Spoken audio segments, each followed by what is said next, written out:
চলে এলাম আমার আরেকটি ছোট্ট ভিডিও নিয়ে। আশা করি তোমরা অনেক ভালো আছো, আমরাও বেশ ভালোই আছি। আজকে সকাল সকাল পুজো দেওয়াও হয়ে গেছে, কারণ ছেলে তো স্কুলে গেলে সকাল সকালই সব কিছু কমপ্লিট হয়ে যায়, রান্না পুজো সবই হয়ে যায়। এই বুদ্ধদেবটাকে তোমাদের সাথে শেয়ার করা হয়নি, তাই ভাবলাম এটাও শেয়ার করি, যেহেতু সব কিছুই মোটামুটি শেয়ার করি। এটা কিনেছিলাম অনেক দিন আগেই, আমার ড্রেসিং টেবিলেই ইনি থাকেন। আর তুলসী গাছটা আমার ব্যালকনিতেই রয়েছে, তোমরা আগেও দেখেছো আমার ভিডিওতে।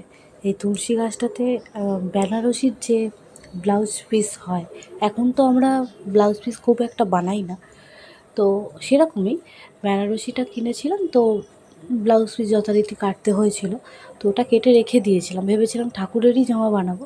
তারপরে ভাবলাম যে না, তুলসী গাছের যে টপটা, সেই টপটাতেই একটু কুচি দিয়ে সুন্দর করে দিয়ে তাহলে বেশ ভালো লাগবে, টপটাকে মানে গাছটাকেও দেখতে ভালো লাগবে। তো সেই জন্যই ওরমভাবে দিয়েছি। আর সন্ধেবেলা করবো একটু পেঁয়াজি, কারণ টিফিনটা করতেই হবে। টিফিন খেয়ে তারপরে ছেলে পড়তে বসবে।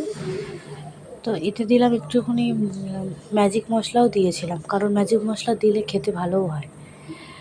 এগুলো বোন থাকলেও টুকটাক করে, তবু আজকে তো বোন নেই এখন, তাই জন্য ভাবলাম আমি নিজেই করি। আর ভাত বসিয়ে আলু ভাতে দিয়ে দিলাম। আলু ভাতেটা এই কারণে দিলাম, কারণ জলটা আমি পরে আরও দিয়েছিলাম। এই কারণেই দিলাম, কারণ সকালবেলা ওকে টিফিনও দিতে হবে, একেবারে দুটো কাজই আমার মিটে যাবে। আলু ভাতে দিয়ে দেবো একটু ঘি দিয়ে, ভালো লাগবে। ডিম সেদ্ধ, আলু ভাতে এগুলো দিলে মোটামুটি দুপুরের খাবারটা হয়ে যায় সুন্দরভাবে খাওয়া। এবার যাব রথের জন্য জগন্নাথকে আনতে।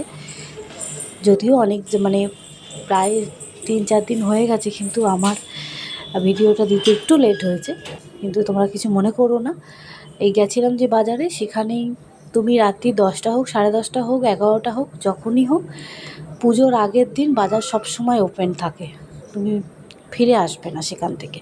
এই যে নিয়ে এসেছি, দেখো কত মিষ্টি দেখতে না, একবারেই পছন্দ হয়েছিল, ওই জন্য এইটাকেই নিয়েছি। আর কোনো দিকে তাকাইনি, অনেক ছিল কিন্তু কোনো দিকে তাকাইনি। আর ঘরের যে আমার জগন্নাথটা সারা বছর আমি যাকে পুজো করি, এটা দিয়েছিল আমার মা পুরীতে যখন মারা গেছিলো।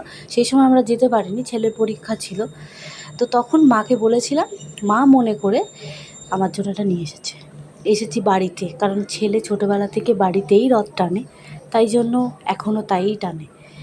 আর এই যে বাড়িটা দেখলে, এটা আমাদের বাড়ির সাইড থেকেই আমি ভিডিওটা করেছি।